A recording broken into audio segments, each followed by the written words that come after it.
Όταν προσπαθούν να σε μαρκάρουν και εσύ καρφώνεις, θα τους λες στη μούρη σου. Στη μούρη σου. Επειδή είσαι νέος στην ομάδα, όταν σου λέω να φέρεις τα παπούτσια μου, θα φέρεις τα παπούτσια μου. Λέω, φέρε τα παπούτσια μου. Εκ μέρους όλης της ομάδας πήγαινε για κούρεμα. Θεωρείς, δεν κουρεύομαι με τίποτα. Κάτι πολύ χρήσιμο για σένα.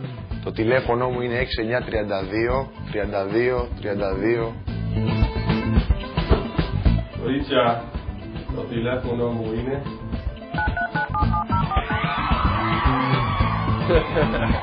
We're sorry, the number you have dialed is not in service. Please note, the new number is